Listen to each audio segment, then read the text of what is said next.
বাংলাদেশের জন্য ভয়ঙ্কর একটা সময় এখন। 7 মাত্রার ভূমিকম্প যদি হয়, আমার ঢাকা শহর হারায় যাবে, লক্ষ লক্ষ মানুষ মারা যাবে। বাংলাদেশে এমন অবস্থা হবে, রেস্কিউ অসম্ভব হয়ে যাবে। বিল্ডিং এর চাপায় পড়ে মানুষগুলা মারা যাবে, আমাদের চিহ্নগুলা নিশ্চিহ্ন হয়ে যাবে।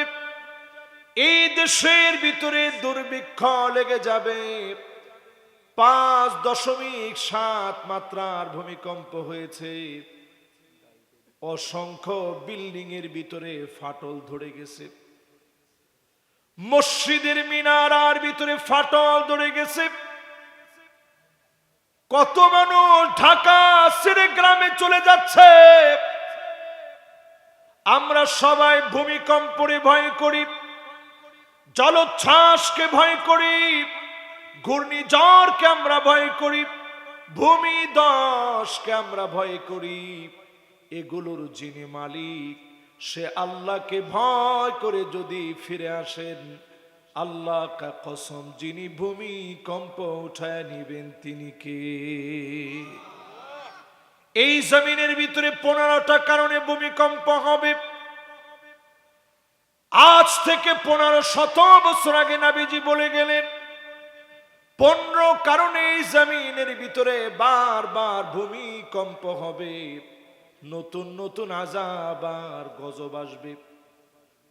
12,000 বছর ধরে যেই ঘুমন্ত আগ্নেয়গিরি ঘুমিয়েছিল, সেটা ফেটে পড়ছে। আপনি বুঝতেছেন সারা দুনিয়ার অবস্থা কি? সৌদি আরবের ভিতরে বিশাল পাহাড়ে গেড়া এলাকা হওয়ার পরেও 3.4 মাত্রার ভূমিকম্প সৌদি আরবে ভূমিকম্পটা অনুভূত হয়েছে। ইরাকে ভূমিকম্প অনুভূত হয়েছে। গত 2 দিন আগে একদিনে সারা ওয়ার্ল্ডের ভিতরে 94 জায়গায় ভূমিকম্প অনুভূত হয়েছে। বাংলাদেশে 2 দিনের ভিতরে 4 বার ভূমিকম্প অনুভূত হয়েছে। রেক্টার স্কেলে প্রথমটা যদিও 5.7, পরের গুলো একটু কম হয়েছে। অনেকে এখন আবার নামাজ ছেড়ে দিচ্ছেন। 15টা কারণে জমিনের ভিতরে ভূমিকম্প হয়। আমি চাই যে মেহমানরাও এটা শুনুক, সবার শোনা দরকার এটা। 15টা কারণে জমিনের ভিতরে ভূমিকম্প হয়। আগামীর পৃথিবী যে আমাদের শাসন করা দরকার, কেন শোনেন। 1 নম্বর, ইজাত তুখিদাল ফাইয়ুদ ওয়ালা, রাষ্ট্রীয় সম্পদ, জনগণের সম্পদগুলা জনগণের যারা রক্ষক হবে তারা বক্ষণ করে ফেলবে। এখন তাকায় দেখেন সারা দুনিয়ার ভিতরে এমন হলেও বাংলাদেশে হয় না। আপনারা মনে হয় আমার আওয়াজ বুঝতেছেন না? বুঝতেছেন? তাহলে বলেন তো দেখি, বাংলাদেশে আমরা দেখেছি নামাজ পড়েছে, ধরেছে বেশ, ওনার নামও ছিল দরবেশ। এই লোকগুলো যে পরিমাণ টাকা কামাইছে, আরেকজন তো মাশাআল্লাহ কপালের ভিতরে লম্বা লম্বা কর পড়ে গেছে, এত মোটা মোটা দাগ কপালের ভিতরে। উনার টাকা কি পরিমাণ, বর্তমান বাংলাদেশের লোকেরা হিসাব করে হিসাব কষে বলতেছে উনার টাকা এত পরিমাণ। প্রতিদিন যদি 1000 টাকার নোট প্রতিদিন যদি 2 কেজি করে প্রতিদিন চিবায়া গুলায়া খায়, 337 বছর লাগবে 2 কেজি করে 1000 টাকার নোট যদি চিবায়া গুলায়া খায়, শেষ হতে 337 বছর লাগবে। এই লোক যদি নামাজ পড়ে কপালে কর ফালায় দেয়, আল্লাহ মাফ করে দিবে? তুমি যদি শহীদ হয়েও মারা যাও, আল্লাহ সেদিন ডেকে বলবে আমার জনগণের হক বুঝায় দে। জনতার হক গুলা ঠিকঠাক করে বুঝায় বল। ইদা তুখিদাল ফাইয়ুদ ওয়ালা, জনগণের হক বুঝায় দেওয়া লাগবে। জনগণের হক যখন খেয়ে ফেলবেন, বুঝে নিবেন যিনি পাকড়াও করে নিবে তিনি কে। 2 নম্বর আলামত নবীজি বলে গেলেন কেন ভূমিকম্প হবে, আগ্নেয়গিরি কেন ফেটে পড়বে, মক্কাতুল মুকাররমায় কেন ভূমিকম্প হবে, সারা দুনিয়া কেন তছনছ হবে। ওয়াল আমানাতু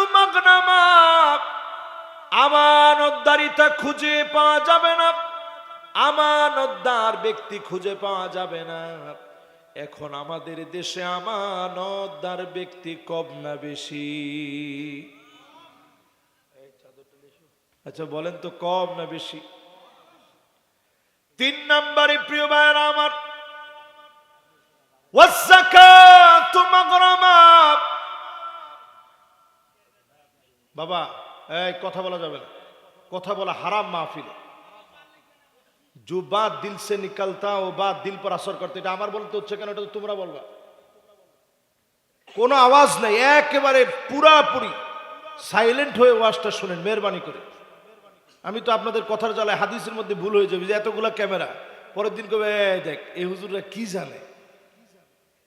এমনি আমাদের সমালোচনার শেষ নাই রে ভাই, আমাদের এই দোষ সেই দোষ, আমাদের এটা ভালো না সেটা ভালো না। এর মধ্যে যদি আমাদের 2-1টা আয়াতে ভুল হয় আর হাদিসে ভুল হয়, উপায় আছে? এই জন্য মেহেরবানি করে কোনো আওয়াজ করেন না। আমি খুব ঠান্ডা মেজাজের মানুষ, আল্লাহর রাস্তে আওয়াজ করলে এটা কোরআন হাদিসের সাথে বেয়াদবি। আপনি চিন্তা করতেছেন ওয়ার্ল্ডের অবস্থা বড় ভয়াবহ, দুনিয়ার অবস্থা বেশি দিন বাকি নেই। যতদিন আছে কোরআন সুন্নাহর পক্ষে অত্যন্ত প্রহরী হয়ে সংগ্রামী জীবন যাপন করে যেতে হবে, ঠিক কিনা বলেন? 2 নাম্বারটা মিলানোর পরে 3 নাম্বারে আসেন, ওয়াজ্জাকাতু মাগরামা। যাকাতকে মানুষ অভিশাপ মনে করবে। আওয়াজ করে বলেন, যাকাতকে কি মনে করবে? এখন আমাদের দেশে যাকাত ভিত্তিক ব্যবস্থাপনা যদি একটু চিন্তা করেন, যদি বাংলাদেশে দারিদ্র বিমোচনে যাকাত ভিত্তিক সমাজ ব্যবস্থা কায়েম হয়ে যেত, 5টা বছর ঘুরতে হবে না, এর আগে দরিদ্র মানুষের মুখে হাসি ফুটে উঠতো। জোরে কোন আল্লাহু আকবার। এখন আপনারা কি যাকাত ব্যবস্থা চান? জোরে কোন চান? যাকাত ব্যবস্থাকে আল্লাহ তাআলা নফল করেন নাই, সুন্নত বানান নাই, ওয়াজিব করেন নাই। যাকাত ভিত্তিক দারিদ্রদের অধিকার আদায়ে যাকাতকে যিনি ফরজ বানায়া দিয়েছেন তিনি কে? কিন্তু বাংলাদেশে যাকাত আদায় করে কিভাবে? একটা থোক বরাদ্দ দেয়। যেই লোকের যাকাত আসে 2 কোটি টাকা, উনি 10 লাখ টাকা দিয়ে বিরাট ট্রাক ভর্তি করে শাড়ি নিয়ে আসে আর লুঙ্গি নিয়ে আসে। এরপরে মাইকে অ্যানাউন্স করে, দানবীর অমুক আপনাদেরকে যাকাতের শাড়ি আর লুঙ্গি দিবে। ওনার বাড়ির গেটে, ওই বাড়ির গেটে যাকাতের শাড়ি আর লুঙ্গি আনতে গিয়ে মানুষ পদপিষ্ট হয়ে মারা যায়। আল্লাহ কা কসম, এই যাকাতের একটা পয়সাও আল্লাহর কাছে কবুল হবে না, ঠিক কিনা বলে? যাকাত আপনার উপরে ফরজ হয়েছে 2 কোটি টাকা, আপনার কোনো গণনা নাই, কিচ্ছু নাই, লিখিত কোনো কিচ্ছু নাই, ডকুমেন্ট ছাড়া আপনি ধরেন 4 কোটি টাকা দান করে দিলেন, আপনার যাকাত আদায় হয় নাই। যাকাত লিখে লিখে পাই টু পাই আদায় করতে হয়। যদি বেশি করেন ভালো, তবে কম করার কোনো সুযোগ। সেদিন আল্লাহ জাহান্নামকে টেনে আনবেন। ইয়াউমা ইউহমা আলাইহা ফি নারি জাহান্নাম। জাহান্নামকে সেদিন আল্লাহ টেনে নিয়ে আসবেন, বান্দার সামনে সেদিন হাজির করবেন। সেই ব্যক্তিকে সেদিন দাঁড় করানো হবে যার উপরে যাকাত ফরজ হয়েছিল। চেহারার ভিতরে সম্পদ গুলাকে আগুন দিয়ে লাল বানায়া সেকা দেওয়া হবে, আর বলা হবে, হাদা মা কানাসতুম লিআনফুসিকুম, এগুলো তোর সম্পদ যা জনগণকে ঠকিয়ে তুই রেখে দিয়েছিলি। জনগণকে ঠকায় যদি রেখে দেন, আপনি জেনে রাখেন অবশ্যই মালিকের আদালতে জবাব দেওয়া লাগবে, ঠিক কিনা বলে? তাহলে বলেন, বাংলাদেশের অর্থনীতিকে যদি চাঙ্গা করতে হয়, যাকাত ভিত্তিক সমাজ কায়েম করা লাগবে। যাকাত ভিত্তিক সমাজ যদি কায়েম করা হয়, তাহলে এই জমিনে কোরআনের আইনকে ইস্টাবলিশ করলেই যাকাত ভিত্তিক সমাজ কায়েম হবে, ঠিক কিনা বলে? আমার ভাইরা, এবার গেল 3 নাম্বার। যাকাত না দিলে জমিনে ভূমিকম্প হবে, আযাব আসবে। 4 নম্বরে নবীজি বলেন, হাদিসের ভিতরে নবীজি ইরশাদ করেন, ওয়া তুউল্লিমা লিগাইরিদ্দিন, মানুষ আলেম হবে, দিন শিখবে, অনেক বড় নিজেকে জ্ঞানী বানাবে, ডক্টরেট ডিগ্রি নেবে, অনেক বড় সার্টিফিকেট অর্জন করবে, শুধুমাত্র কেবলমাত্র নিজের আলেম বলবে টাকা কামানোর জন্য, খতিব বলবে, মুফাসসির বলবে, এই জন্য ছেলেদেরকে আলেম বানাবে। আমার পরিষ্কার খেয়াল আছে, এনটিভিতে তখন আমি ছোটবেলায় একটা প্রোগ্রাম হতো, কোরআন শিক্ষার আসর, ভাইদেরও মনে থাকার কথা। সেই কোরআন শিক্ষার আসরে ছোটবেলায় যখন আমি যেতাম, তখন আমি এরকম বাচ্চা মানুষ আর কি, ক্লাস 7-এ পড়ি। সেই সময় যখন যেতাম, তখন আল্লামা দিলওয়ার হোসেন সাইদি রহমতুল্লাহ আলাই, তিনি তখন প্রশ্ন উত্তর দিতে যেতেন। আবুল কালাম আজাদ সাহেব, উনি হুজুরের সাথে এই প্রোগ্রামটা করতেন। হ্যাঁ, খুলনার মৌলানা আবুল কালাম আজাদ সাহেব, আল্লাহ কি চমৎকার কথা ছিল। তো উনি হুজুর যখন এরকম হুজুরে দেখলাম, তখন আমার বয়স ধরেন ক্লাস 7-এ পড়ি, বয়স আর কত, অল্প স্বল্প বয়স। আমি দৌড়াই গেছি, মাথাটা খুলে দিয়ে বলছি, হুজুর একটু দোয়া করে দেন, আমি যেন আপনার মতো হইতে পারি। তো হুজুর সাথে সাথে বললেন, না, আমার মতো হওয়া দরকার নাই, আল্লাহ তোমারে মুখলেস একজন দাঈ বানায়। আমি সেই দিন এই কথার মাপ আর ওজন এতটা বুঝি নাই, বুঝার বয়সও তো হয়নি। আমি মনে মনে চিন্তা করলাম, কয় কি, সমস্ত প্রডিউসার ওনার পিছনে পিছনে দৌড়াইতেছে, সব টেলিভিশনের হেড অফ প্রোগ্রাম সহ ওনার পিছনে দৌড়ায়, অথচ উনি বলতেছে যে আমার মতো দরকার নাই, আল্লাহ তাআলা তোমার একজন মুখলেস দাঈ বানায় দিক। কিরে কয়, আমি চাইছি হুজুরের মতো হইতে, দেখেন বিনয় মানুষকে কোথায় নেয়। উনি বলতেছে আমার মতো না, আল্লাহ তোমার একজন মুখলেস দাঈ বানায়।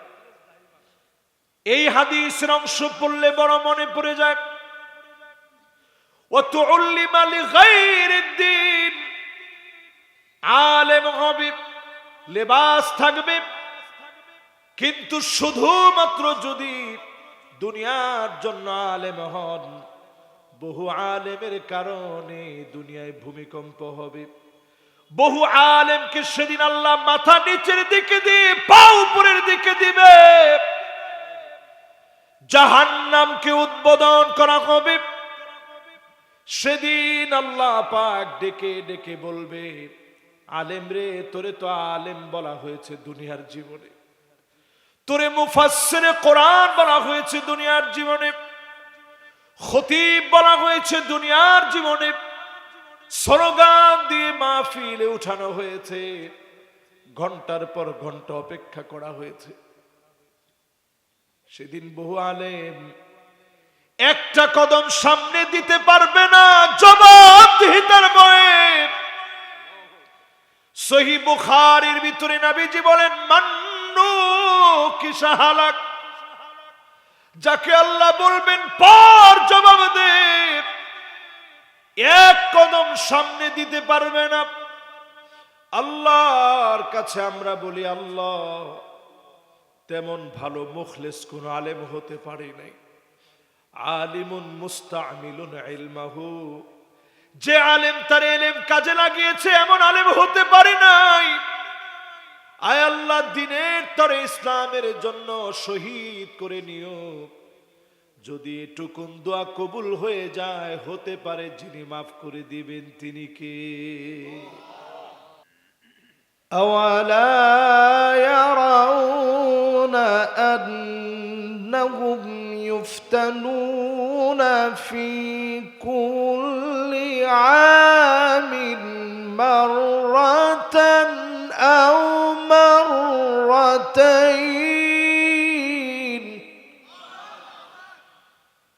ثم لا يتوبون ولا هم يذكرون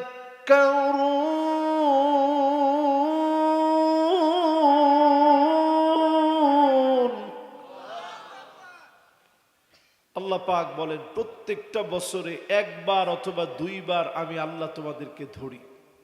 বলেন কয়বার? একবার অথবা দুইবার। 2025-এ আল্লাহ তাআলা অনেকবার ধরছেন। 2025টা আসলে কেমন যেন অনেক ভয়াবহ, কারণ আমরা এই ফাঁকে ফাঁকে অনেক ভুল করে ফেলতেছি। এই ফাঁকে ফাঁকের ভুলগুলার কারণে আল্লাহ তাআলা অনেকবার ধরছেন আমাদেরকে। 5 নম্বরে প্রিয় ভাইরা আমার, আল্লাহর হাবিব বলেন এমন সময় আসবে আতাআর রাজুলু ইমরাতাহু, স্ত্রীর কথা মতো স্বামী চলবে, স্ত্রীর কথাতে স্বামী উঠবে বসবে, কথা মতো চলবে। সারা বাংলাদেশে চললেও এলাকার নাম কি? সুবহানাল্লাহ। মজলিস বাড়ি, মোহাম্মদপুর না? সুবহানাল্লাহ। এলাকার নামই হচ্ছে মজলিস বাড়ি। মজলিস মানে বুঝেন যেখানে মানুষ বসে, মানে পার্লামেন্ট। মাশাআল্লাহ, এই সুন্দর কথা বলছে হুজুর, ঠিক বলছে। এটা কিন্তু আগে থেকেই একটা সম্ভ্রান্ত ফ্যামিলি ছিল, যেখানে এসে মানুষেরা বসতেন, সলা পরামর্শ করতেন। এই মজলিস বাড়ি এলাকার ভিতরে তাকায় দেখেন, আজ থেকে 30 বছর আগে আপনাদেরই যদি একটু প্রশ্ন করেন, আপনাদের আম্মা আপনাদের আব্বার চোখে চোখে তাকায় কথা বলতে পারতো না। এই ঠিকটা তো সব যুবকরা বলে, মুরব্বীরা কি কোন ঠিক। কিন্তু এখনকার সময় আপনি তাকায় দেখেন, জামাইরে জারি ছাড়া স্ত্রী কথাই বলে না। এটাও ঠিক বলছে সব যুবকরা। মুরব্বীরা সব মাথা নিচের দিকে দিয়ে রাখছে যে হুজুর এই ওয়াজ আজকে না করলেও হবে।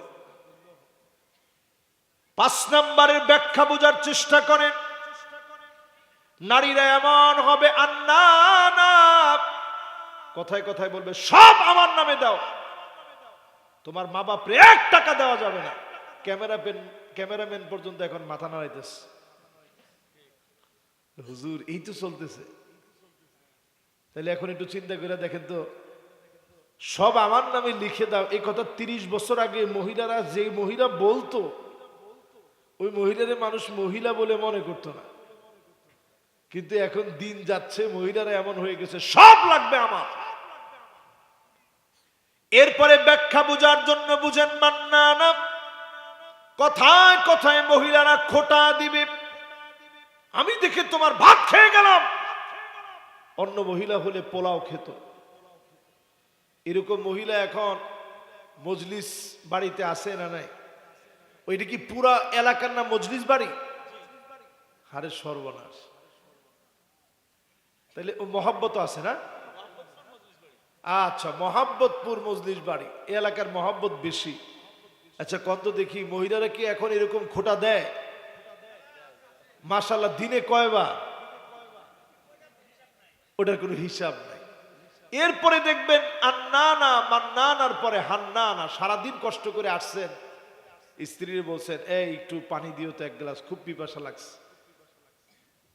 আসলে যদি পানি চান বাইরে থেকে এসে, স্ত্রী কি বলে?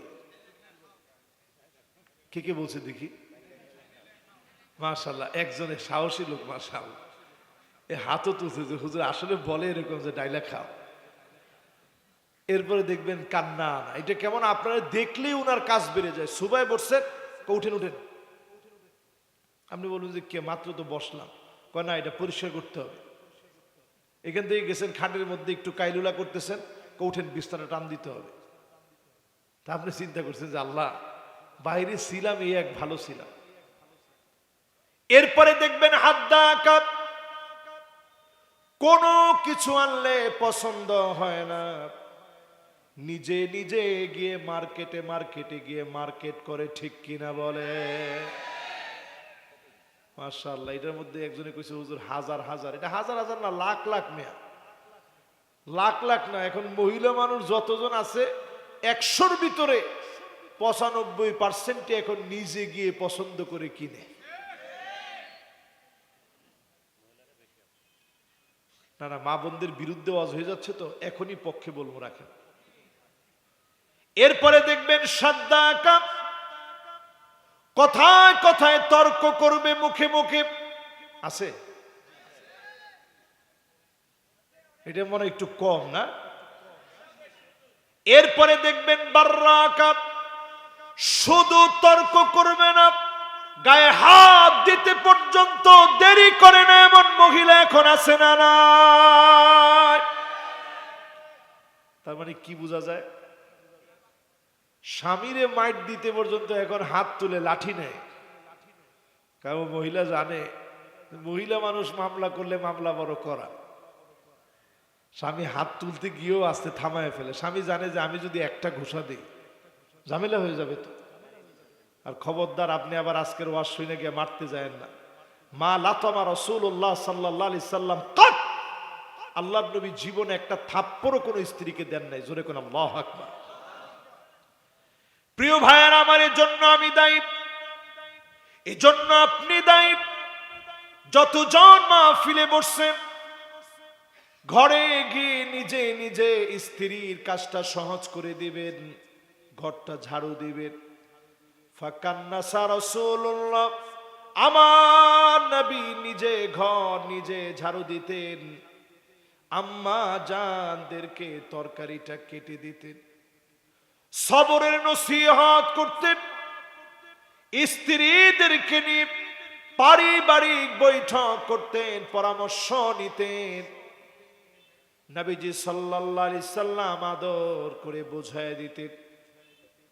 নবীজি বড় ভালোবেসে আদর করে বোঝাতেন, মায়া নিয়ে দরদ নিয়ে বোঝাতেন। স্ত্রীদের চোখে যদি পানি দেখতেন, আল্লাহর নবী নবীজি আমার দুইটা আঙ্গুল দিয়ে চোখের পানিগুলা আলতো করে আদর দিয়ে মুছে দিতেন। স্ত্রীরা অসুস্থ হয়ে গেলে পাশে বসে নবীজির সেবা করে দিতেন। নবীজি নিজে সূরা ইখলাস, সূরা ফালাক, সূরা নাস পড়তেন। বিশেষ করে মুআউযিযাতান, সূরা ফালাক, সূরা নাস পড়ে আম্মা জানদেরকে ফু দিয়ে দিতেন। নবীজি নিজে ঘুরতে নিয়ে যেতেন, আদর করে বিভিন্ন জায়গা দেখাতেন। দেখায় বলতেন, এই পাহাড়টার নাম উহুদ পাহাড়, জাবালুন ইউহিব্বুনা ওয়া নুহিব্বুহু। এই পাহাড়কে আমরা ভালোবাসি, এই উহুদ আমাদেরকে ভালোবাসে। নবীজি একটা একটা করে রাত্রিকালীন ঘুরায় ঘুরায় দেখাতেন। ঘরে তেমন খাবার ছিল না, কিন্তু আল্লাহর নবী স্ত্রীদেরকে কখনো নিজ থেকে কথা বলে কষ্ট দেন নাই। বলেন আল্লাহু আকবার। প্রিয় ভাইয়েরা আমার, যারা বসছেন আজকের মাহফিলে, যদি স্ত্রীদের সঙ্গে সুন্দর সুন্দর নামে ডাকেন, আগে বাগে সালাম দেন, ঘরে প্রবেশ করেই যদি রূপের প্রশংসা করেন, গুনাহ হবে না, সওয়াব হবে। কোন সবাই তো কর নাই, গুনাহ না সওয়াব, সওয়াব হবে, সওয়াব হবে। এই জন্য এই আচরণটা আনেন, এই সমাজ পরিবর্তন হবে, ভূমিকম্প থেমে যাবে। জোরে কোন আল্লাহু আকবার।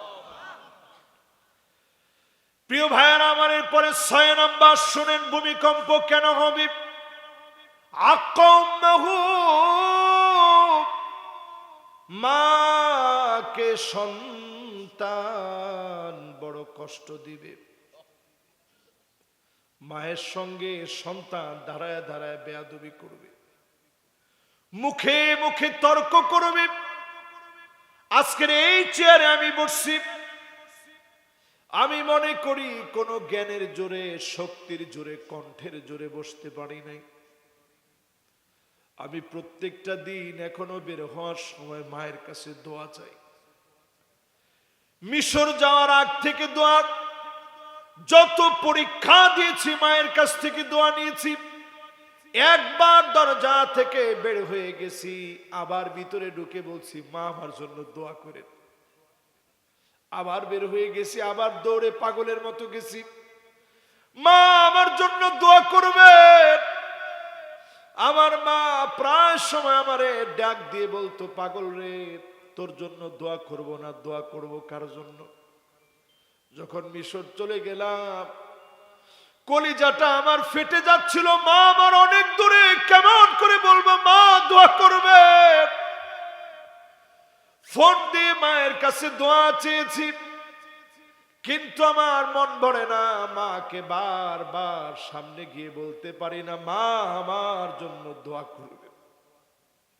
এই মায়ের দোয়া যদি আপনি না নেন, যুবক, রক্ত টকবক করে, বয়সটা তোমার যৌবনের বয়স, মাকে ধাক্কা মেরেছ, মাকে কষ্ট দিয়ে ফেলেছ, পায়ে ধরে মায়ের কাছ থেকে ক্ষমা চেয়ে নাও।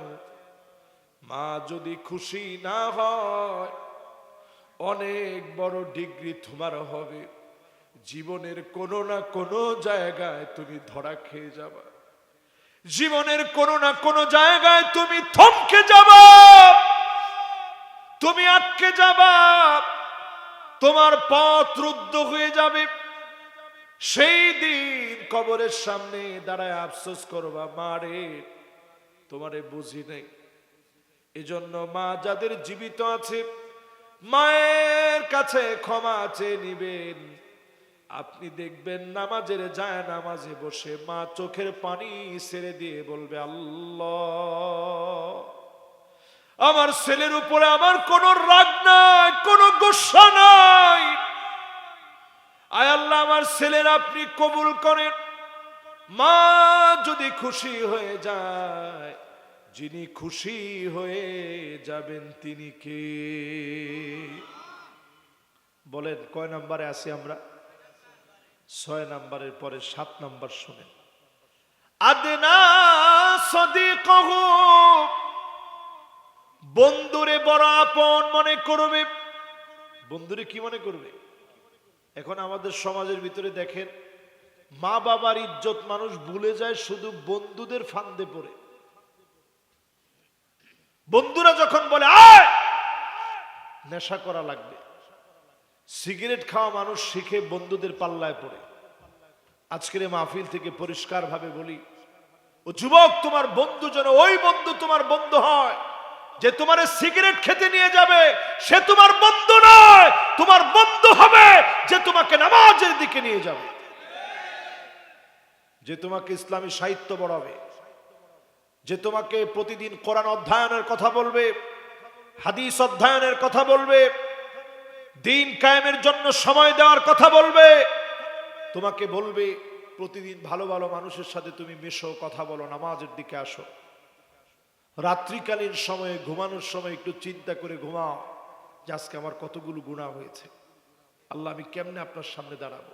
এটাকে বলে আত্মসমালোচনা, এটাকে আরবিতে বলে মুহাসাবা। এই মুহাসাবা করে যদি তুমি ঘুমায় যাও, ওই দিন যদি শেষ ঘুম হয়ে যায়, জেনে রাখেন নিশ্চিত করে হতে পারে ওই দিনটা শেষ ঘুম হয়ে গেছে।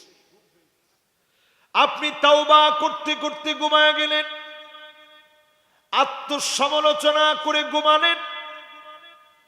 ইদা সাররাতকা হাসানাতুক ওয়া সাআতকা সাইয়্যাতুক ফান্তা মুমিন। ভালো কাজগুলো আপনাকে আনন্দ দিয়েছে, মন্দ কাজের জন্য অনুতপ্ত হয়েছে, আল্লাহর হাবিব বলেন তুমি মুমিন। ঈমানের উপরে যদি আত্মসমালোচনা করতে করতে ঘুমায় যেতে পারেন, ওই দিন যদি শেষ ঘুম হয়ে যায়, আন্নাউমু আখুল মাউত, মৃত্যুর ভাইয়ের নাম হলো ঘুম। ওই দিন যদি শেষ ঘুম হয়ে যায়, যিনি আপনারে মাফ করে জান্নাতি বানায় দিবেন তিনি কে?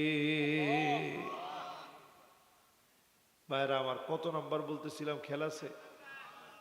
মাশাআল্লাহ, আমি অর্ধেক বলে ফেলছি।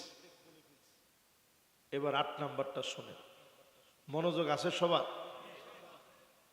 8 নাম্বারে প্রিয় ভাইরা আমার, আকসাবাহু, বাপরে বড় পর বানাবে। আহ, কত যুবক এখন বাপেরে বলে, আরে দূর, তুমি কি বুঝবা? আপনি যেটা বললেন, বাপ মনে কষ্ট নেয় না, কিন্তু বাপের মনে বড় আফসোস লাগে, যাহারে আমার এই ছেলের জন্য হাতের মধ্যে কর পড়ে গেছে, তারে শিক্ষিত বানাইলাম, সে শিক্ষিত হয়েছে বলে আমি পড়াশোনা করি নাই। আমি বাপেরে ধমক দিয়া কই, আমি কি বুঝি? আহারে বাপরে, আমি এদূর বুঝতে গিয়ে তোর জন্য সব শেষ করে দিস। আমি আমার এই ক্ষুদ্র জীবনে এমনও বাপ দেখছি, রিক্সা চালায় সন্তানকে ঢাকা শহরে পড়াইস। সন্তান ঠিকই পড়াশোনা করে বড় হয়েছে, বাপের খবর নেই নেই।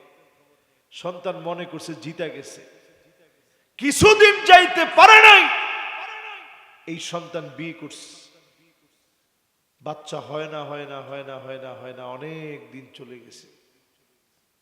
পরে বাচ্চা হয়েছে, আল্লাহর ফয়সালা একটা প্রতিবন্ধী বাচ্চা হয়েছে, অটিস্টিক একটা বেবি হয়েছে, স্পেশাল চাইল্ড, যাদেরকে বলা হয় আতফালুল মুআওয়াকিন। আমি খাটো করতেছি না, চিন্তা করেন, বাপের খবর নেই না, বাপ রিক্সা চালাইস। কেমন করে আপনি জবাব দিবেন আল্লাহর কাছে? বাপ আপনার কাছে বেশি কিছু চায় না। আপনার স্ত্রী রে বলে রাখবেন, আমার মা বাপ আমার সঙ্গে খাবে, যা সে একসঙ্গে খাবো, প্রয়োজনে দুজনের খানা 4 জনে ভাগ করে খাবো, 3 জনের খানা 6 জনে খাবো। এরপরও আমার মা বাপকে বাদ দিব না। আমার মা বাপকে বাদ দিব, একা একা আমরা ভাত খাবো না, মা বাপকে সঙ্গে নিয়ে খাবো। এই মা বাপকে সঙ্গে নিয়ে খেলেন, অল্পের ভিতরে যিনি বরকত বাড়ায় দিবেন তিনি কে? বাপের সম্মান দিতে শিখেন। বেশি দিন দূরে না, এই এলাকার ভিতরে আজ থেকে 30, 40, 50 বছর আগে বাপ আর মা যে খাটে থাকতো, ওই খাটের ভিতরে সন্তান বসতো না। দেখেন আপনাদের উস্তাদ উনি কি বলে, উনি আলহামদুলিল্লাহ পাশের মাদ্রাসার সম্মানিত শিক্ষক। আমি দেখলাম এখানের আয়োজক কমিটির সবাই ওনার ছাত্র, ঠিক না? তো উনি কি বলছে, কথাটা কি ঠিক না বেঠিক? আগের দিনে মা বাপ আমাদেরকে, আমারই তো আমাদের ছোটদের সময় দেখছি, এখনো আব্বার পাশে গেলে আমি দাঁড়ায় থাকি, আব্বা বলে না বাজান বসো। আমার আব্বাও একজন বড় আলেম, তারপর আব্বা বলে যে না না বসো বাজান। তো এই আদবটা এখন আর নাই। এখন এই ওয়াজ করলে অনেক যুবক বলবে, হুজুর এটা কি ফরজ নাকি ওয়াজিব, নাকি হুজুর কোনো হাদিসের ভিতরে আছে? আপনি ফাও ফাও এটা কই থেকে বানাইলেন? আরে মিয়া, এটা ফাও ফাও বানাইনি, এটা পিতামাতার প্রতি ইহসানের একটা দৃষ্টিভঙ্গি। হাল জাযাউল ইহসান ইল্লাল ইহসান। এই আদবের দৃষ্টিভঙ্গি যদি ইহসানের ভঙ্গি হয়, আপনি যদি পাশে গিয়া যদি একটু নম্রতার সুরে দাঁড়ায় থাকেন, বাপ যদি বলে বাজান বসো বসো, এই যে দোয়া চলে আসছে, জোরে কোন আল্লাহু আকবার। এই জন্য প্রিয় ভাইয়েরা আমার, পিতামাতার সঙ্গে ঘাড় নামায়া নিচু আওয়াজে কথা বলবেন। চোখ মোটা করে ঘাড় পাকায়া কথা বলা যাবে না। ওয়া ইন জাহাদাকা আলা আন তুশরিকা বি মা লাইসা লাকা বিহি ইলম ফালা তুতি'হুমা ওয়া সাহিবহুমা ফিদ দুনিয়া মা'রুফা। যদি পিতামাতা মুশরিক হয়, অমুসলিম হয়, তারপরেও খারাপ ব্যবহার করা যাবে না। সুন্দর করে বিনয় নম্রতার সঙ্গে কথা বলবেন, আদব দিয়া কথা বলবেন, মাথাটা নোয়া কথা বলবেন। আদব দিয়ে যদি পিতা মাতার সঙ্গে কথা বলেন, যিনি খুশি হয়ে যাবেন তিনি কে? কত নাম্বার শেষ হলো? 9 নম্বরে নবীজি বলেন, যাহারাতিল আসওয়াতু ফিল মাসাজিদ। মসজিদের ভিতরে হট্টগোল হবে, ইমামকে বাধা দিবে, খতিবের কণ্ঠ রোধ করে দেওয়া হবে, মাইক কেড়ে টেনে নেওয়া হবে, খতিবের সামনে দাঁড়ায় চিল্লা চিল্লি করবে। এগুলো আছে না নাই? ঠিক